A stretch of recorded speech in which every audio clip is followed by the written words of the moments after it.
turning in your Bibles to 1 Samuel chapter 1. 1 Samuel 1. Those of you that were here last week, you might remember I told you I intended to go to the Gospel of John this morning, but God does that to me sometimes. He changes my direction. I was prepared to go to the Gospel of John, but around Thursday, God said that's just not going to work for this morning. He wanted me to go to 1 Samuel. I regrouped, and we're going to hear this morning about Hannah. As you're finding your place, I'll tell you a story of a little girl. This little girl got in some trouble at home, and her mom put her at the kitchen table in timeout. The little girl was sitting at the table, and she was kind of sulking, and her mom was washing dishes, and the little girl looked up and she noticed that in the back of her mother's head there were just a couple of white hairs mixed in with all the brown ones. She got wondering about that. She said, "Mom, how come you got those white hairs?" Well, Mom turns around and says, "Well, you know, every time a daughter makes her mother upset, makes her mom cry because she's been misbehaving, Mom gets a white hair." That little girl felt kind of bad about that. She sat there and thought about it a few minutes, but then as she thought about this new revelation she had learned about, another question came into her mind. She looked up at her mother and said, "Mom, is that why Grandma's hair is all white?"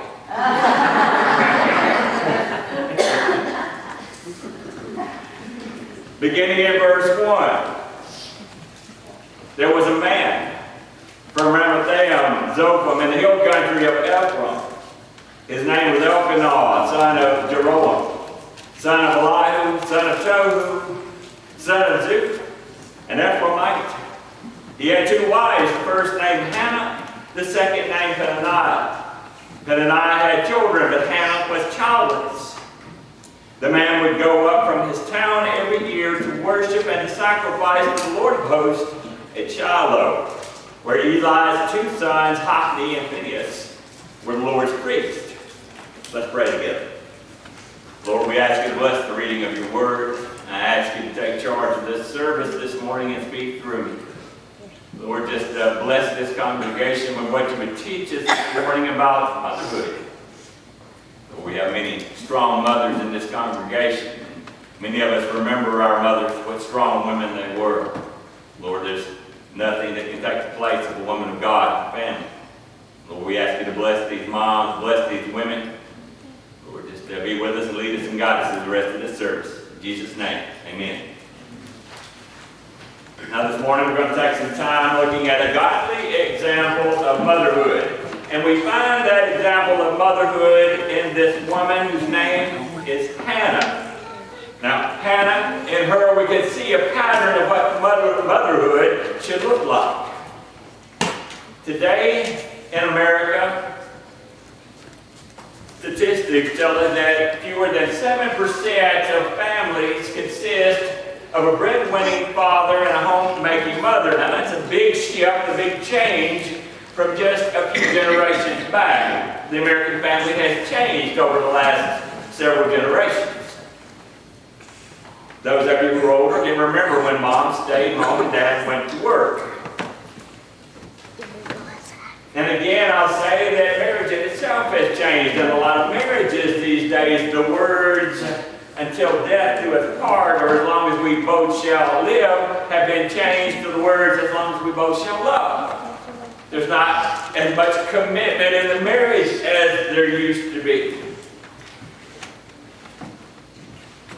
I personally have coached some kids of late who have two fathers. Not a good situation. Two fathers. We won't get into that. That's another whole service. What I'm telling you this morning is the American family has changed over the last several generations. In fact, there's a group, the White House Conference on the Family.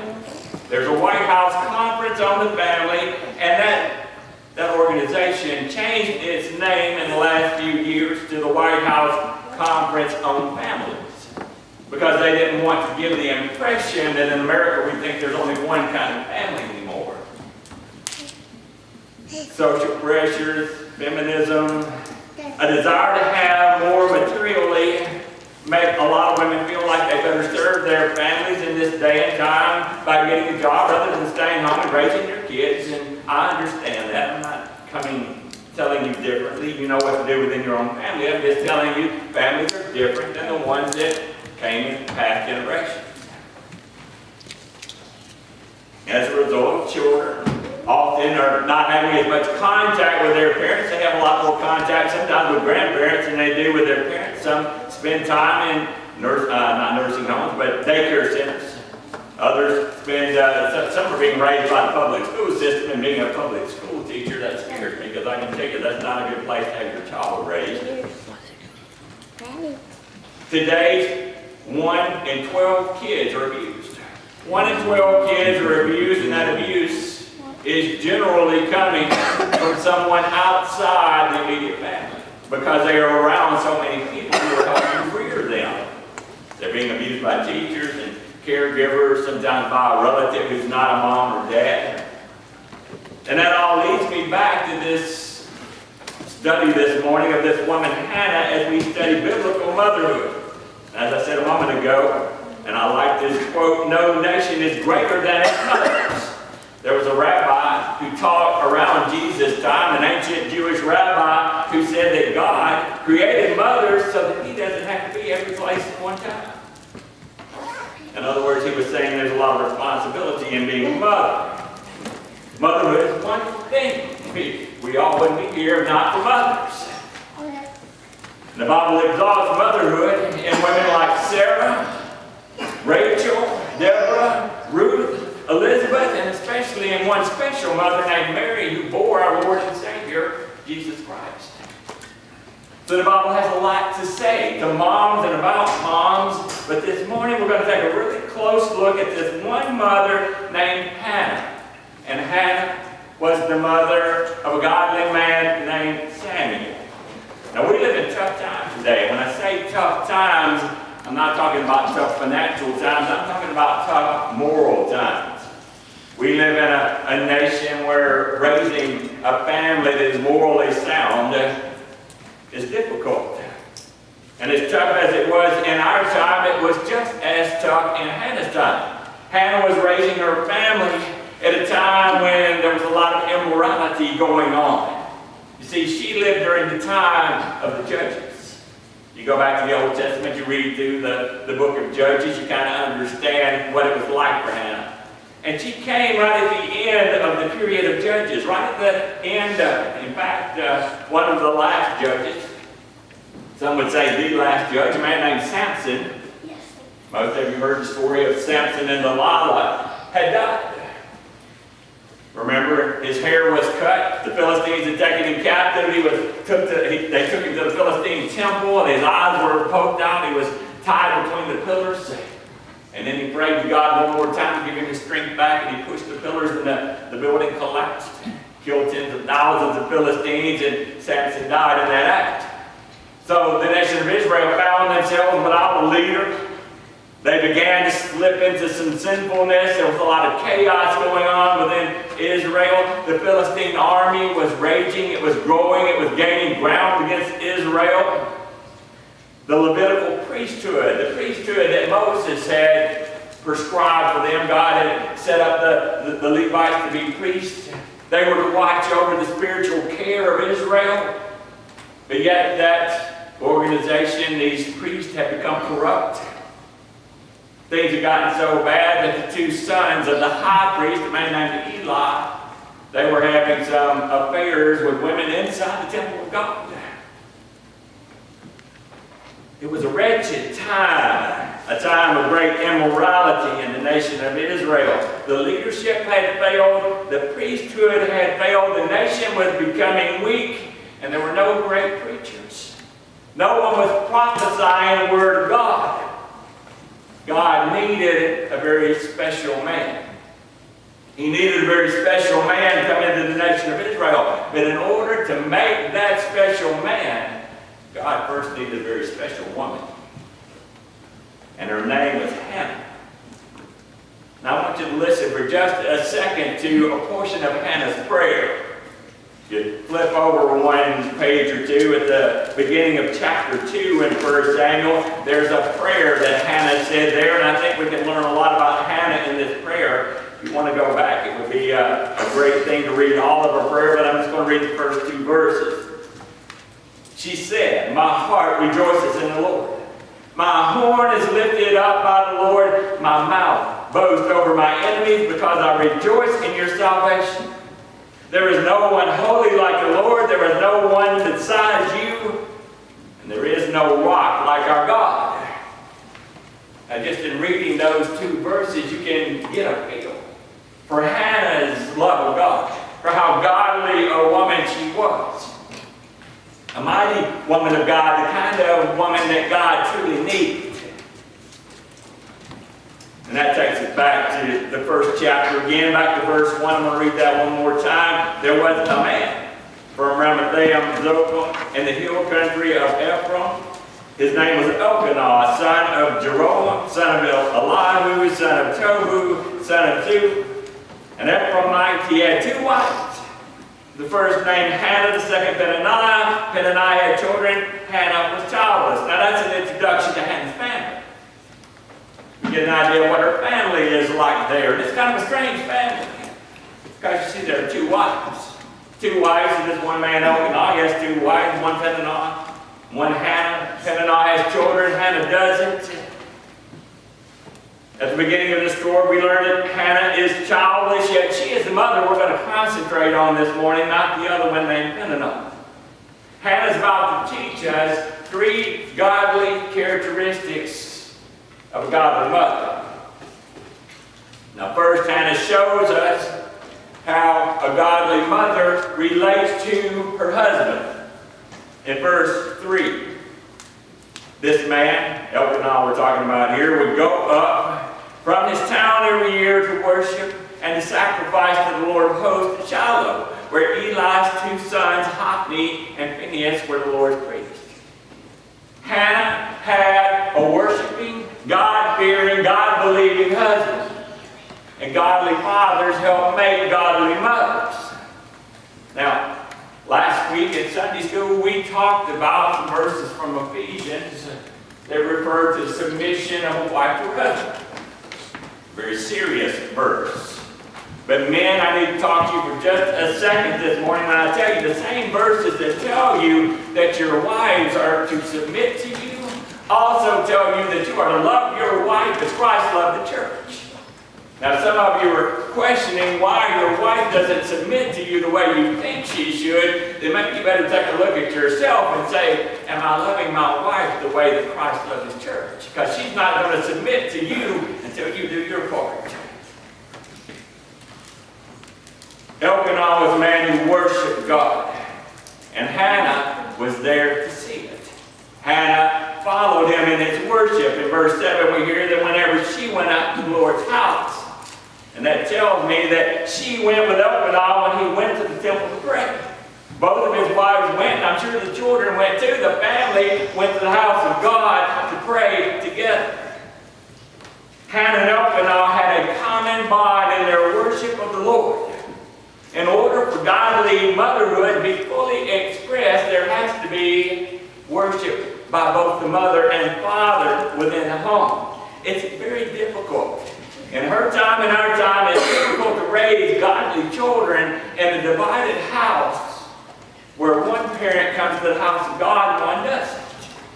Difficult. But Hannah didn't have that problem. She was married to a godly man, and he went to the temple to pray, to worship, to make sacrifices. Now, let me make sure you understand. Elkanah was far from being a perfect man. He had his faults. He had one very serious problem. He was polygamist. He was married to 2 women. Now, some of you are looking at that, some of this Old Testament time, they allowed for that back in those days. I want you to understand there is no portion of Scripture from Genesis all the way to Revelation that ever allows a man to have more than one wife. It was a sin then, it's a sin now. It was culturally accepted. There are a lot of things in the world that are culturally accepted. We have culturally accepted things in the world today that are still a sin. So back in that day, this was culturally accepted. People around them accepted this, but it was still a sin. But despite this sin, ladies need to understand all of your husbands are sinners. Every one of us are sinners, but despite this sin, Hannah and Elkanah worship God together. They worship God as husband and wife.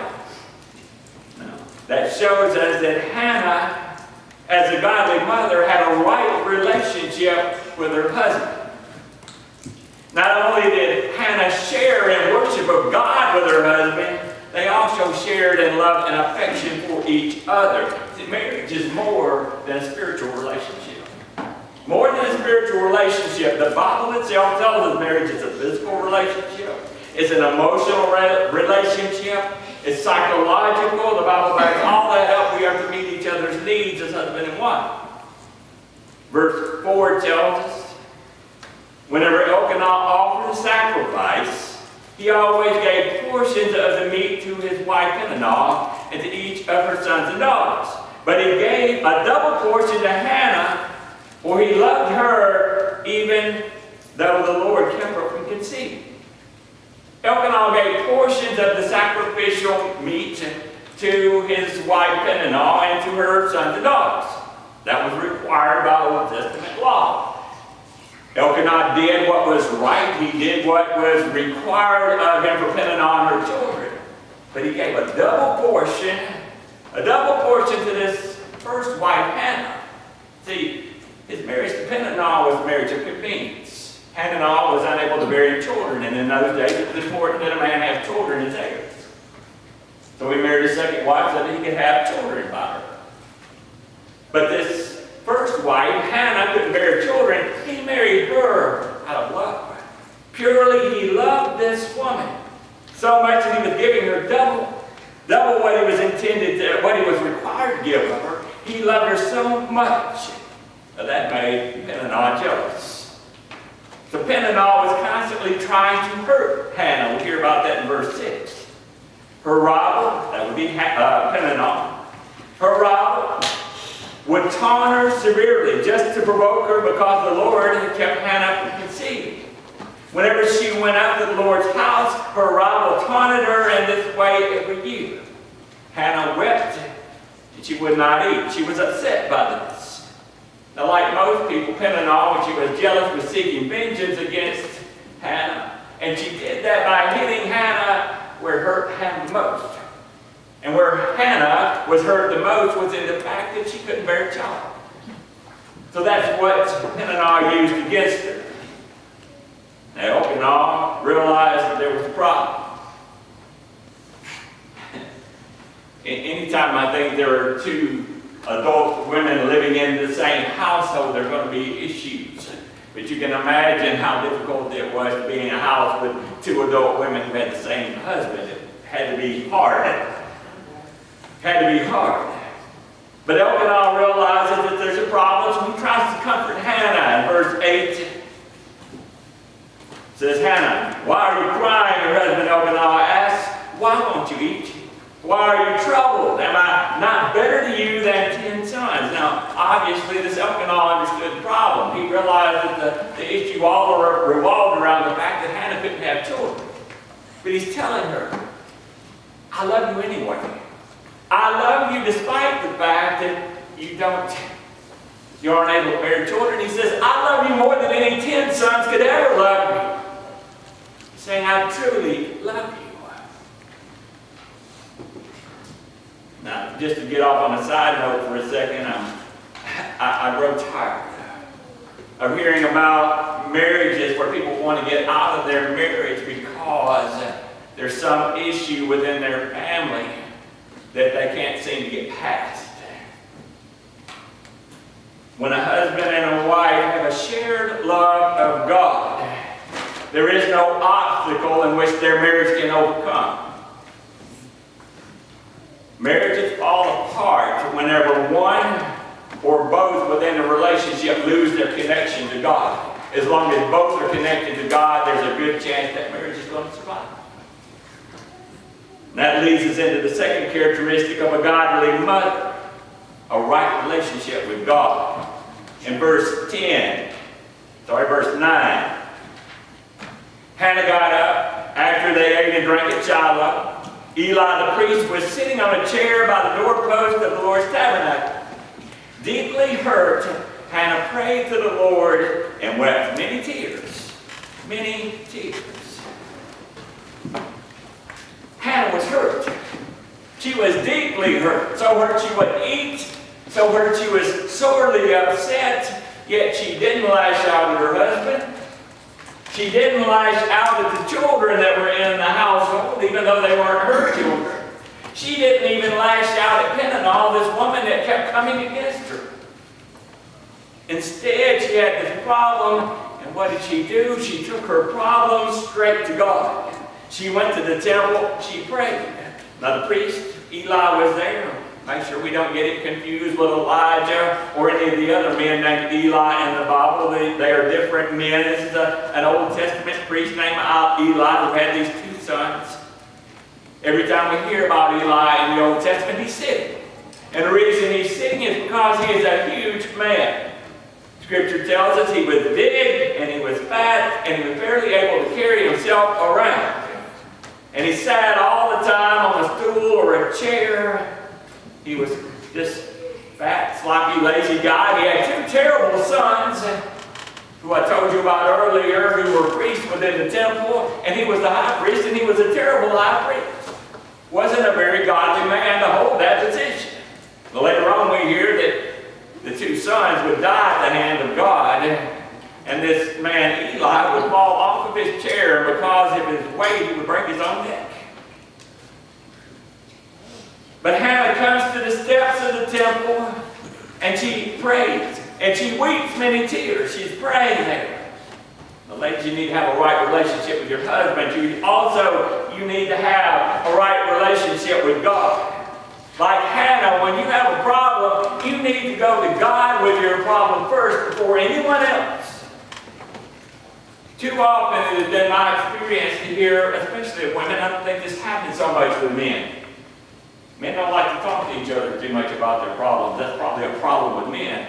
But women have a tendency, when they have a problem, to first go to their friends. To go to their friends to talk about the problem. Now, it's good. It truly is good to have Christian friends to go to with your problem. But when you have a problem and the first thought in your mind is to go to your friends before you go to God, then your problem is bigger than you think it is. God is where you find the answers. Go to God first, then talk to your friends. Hannah, again, she goes to God. She has this problem. She's speaking to the Lord. And she prays. She makes a vow. We hear that vow in verse 11. Making a vow, she pleaded, Lord of hosts, if you will take notice of your servant's affliction, remember and not forget me, and give your servant a son, I will give to the Lord, I will give him, I'll give back the child to the Lord all the days of his life, and his hair will not be cut. Now this is a Nazirite vow. It's the same kind of vow that was made over Samson when he was a baby. Remember, Samson's hair couldn't be cut. Samuel's hair couldn't be cut either. It was a Nazirite vow. We'll get into that a little more here in a minute, but it was a very strong, very powerful vow that she made that this child was going to be raised as a mighty warrior for God. Hannah, she sees children as gifts. A gift from God. Not only does she see children as being a gift from God, but she sees them as being one of the best gifts that you can receive from God. She doesn't want a child because she wants to please her husband. She doesn't want a child because she wants to please herself. She doesn't want a child because she wants to take him around the neighborhood and show him off and say, hold up his report card and say, this is how many A's my kid made, or my kid hit a home run in a game last week. She doesn't even want him to make Peninnah jealous. She wants a child because she thinks that a child is one of the best gifts she could possibly receive from God. And when I think about that, I have to say that having an abortion is to destroy one of God's greatest gifts. Hannah wanted this gift. She wanted the gift of a child, and she prayed for that gift, and she made a vow to God that if God would give her this child, she was going to give that child back to God. Verse 12. While she continued praying in the Lord's presence, and this tells us a little bit about what a nice guy Eli is. While she continued to pray in the Lord's presence, Eli washed her lips. Hannah was praying silently, and though her lips were moving, her voice could not be heard. Eli thought she was drunk, and he scolded her. How long are you going to be drunk? Get rid of your wine. Now she's praying there. She's pouring her heart out to God. She's so intent in her prayer that the words she's thinking are forming on her mouth. The words aren't coming out, but she's saying them to herself quietly as she's thinking them. Eli sees her, sees the state she's in. He thinks she's drunk. He says, "Get out of here, you drunk. Go get rid of your wine." Now, what kind of a preacher is that when you see a person at the steps of the temple crying and pouring their heart out and telling them, "Get out of here, you drunk. Go get lost somewhere." That's the kind of man Eli was. But yet he was in the position of high priest. So Hannah kind of clears things up with him. She says in verse 15, "No, my Lord, I'm a woman with a broken heart. I haven't had any wine or beer. I've been pouring out my heart before the Lord. Don't think of me as a wicked woman. I've been praying from the depth of my anguish and my resentment." And Eli responded, "Go in peace, and may the God of Israel grant the petition you've requested from him." She says, "May your servant find favor with you." Then Hannah went on her way, but notice she ate, and she no longer looked despondent. Now, Hannah is a godly woman. We've already covered that. She's also a pure woman. She's a woman, as it says in what the Proverbs talks about, a virtuous woman. She's made this Nazirite vow. Part of the Nazirite vow is that while the mother carried the child that the vow was made over, she couldn't partake of wine or alcohol of any kind. She could only drink water. Maybe milk, I guess.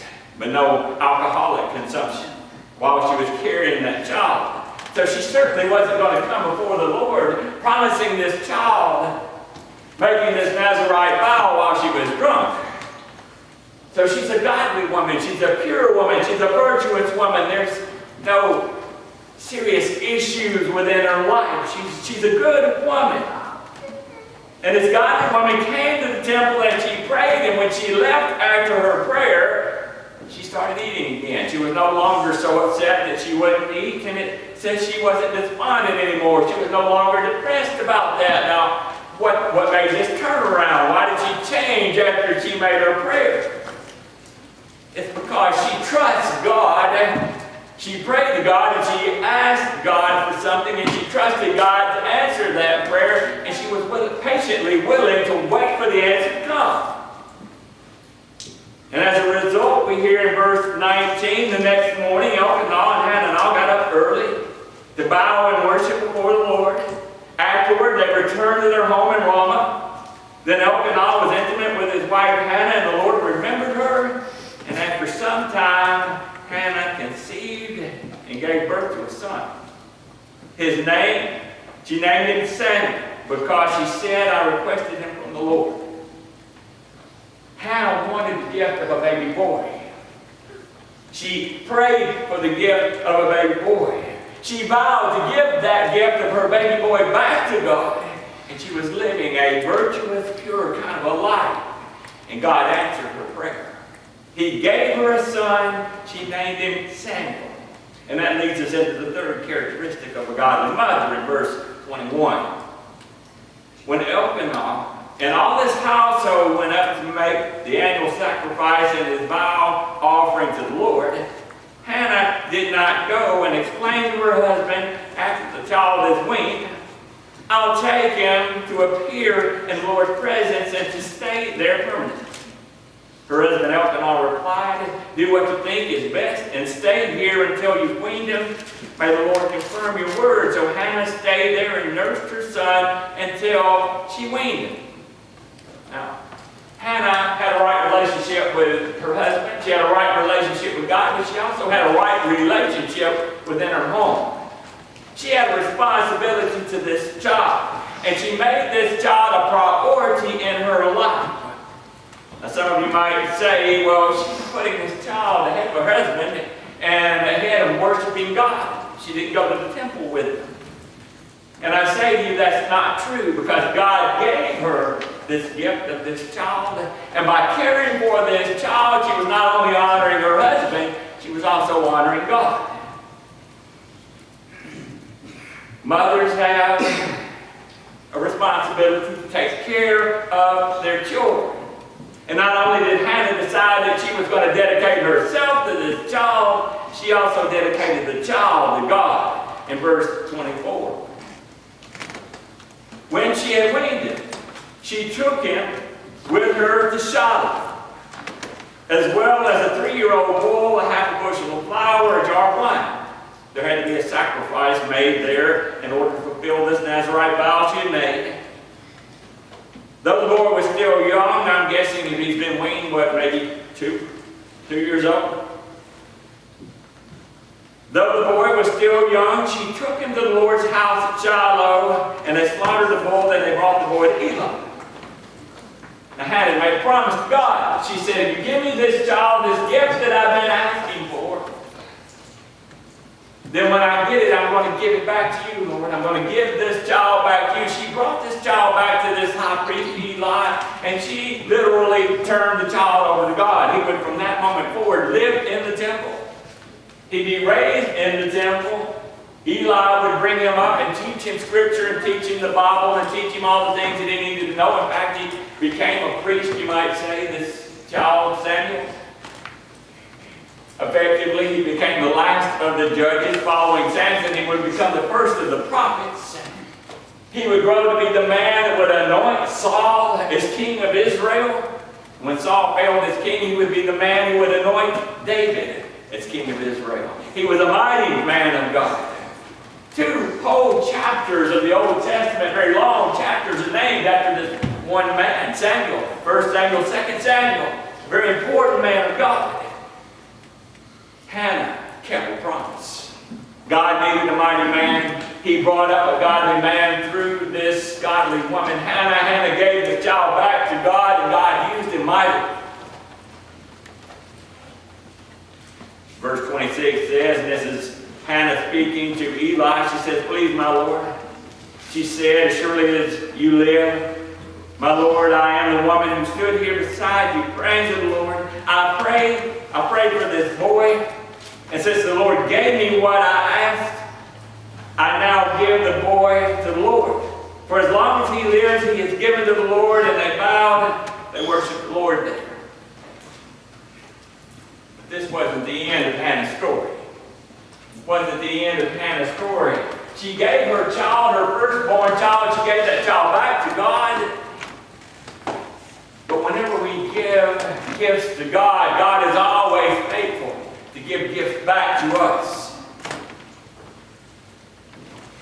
In the 2nd chapter of 1 Samuel, in verse 21, we hear these words. The Lord paid attention to Hannah's need. And she conceived, and this woman, who earlier in our story could not conceive children, God gave her 3 more sons and 2 daughters. This godly woman, the mother of not 1, but 6 children. She continued to take care of Samuel even though he was in the house of God. He was in the temple.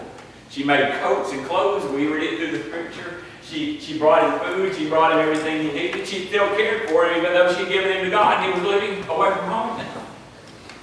But she had 5 more children at home to take care of. A godly woman given a godly gift of children. That's what all you moms are. Godly women given godly gifts to take care of, to raise up in such a way that they can be mighty children of God. Mighty men and women of God. These children that you have now, they're to carry on the Word. They're to carry out the great commission that Jesus gave us, to carry the Word into all the world. They're a gift, a blessed gift, these children. But these blessed gifts came into the world through good, godly moms like you. And with that, I'll say Happy Mother's Day to all of us. And we'll end there, and we'll have the musicians come up.